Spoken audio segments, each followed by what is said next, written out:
नमस्कार मैत्रिणींनो, आज मी तुम्हाला वापरून झालेल्या साबणाचे शिल्लक राहिलेले हे छोटे छोटे जे तुकडे आहेत त्यांचा कशा पद्धतीने वापर करायचा आहे ते दाखवणार आहे।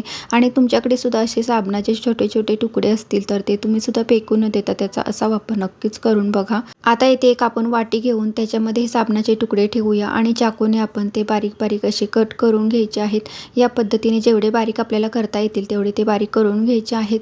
इथे तुम्ही छोट्या किसणीने सुद्धा किसून घेऊ शकता। अशा पद्धतीने जेवढा लागत आहे तेवढा साबण मी काढून घेतलेला आहे।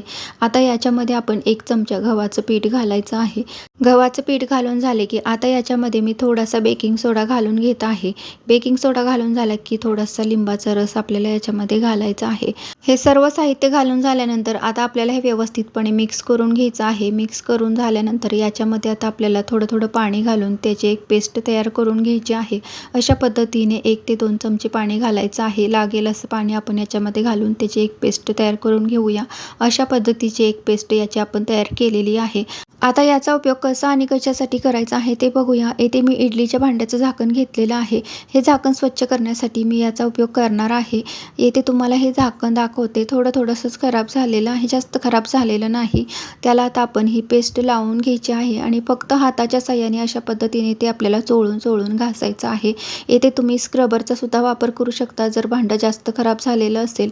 अशा पद्धतीने जर्मलची भांडी स्वच्छ करण्यासाठी या पेस्टचा वापर तुम्ही करू शकता। आता हे आपण स्वच्छ करून घेऊया। या पद्धतीने हे आपण आता पाण्याने धुवून घ्यायचं आहे।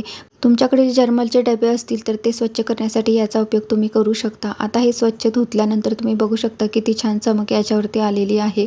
अशा प्रकारे इथे इडलीच्या भांड्याचं झाकण स्वच्छ करण्यासाठी या साबणाचा वापर मी केलेला आहे। तुमच्याकडे सुद्धा असे साबणाचे तुकडे असतील तर ते फेकून न देता अशी भांडी स्वच्छ करण्यासाठी तुम्ही सुद्धा त्याचा वापर नक्कीच करून बघा। थँक्यू।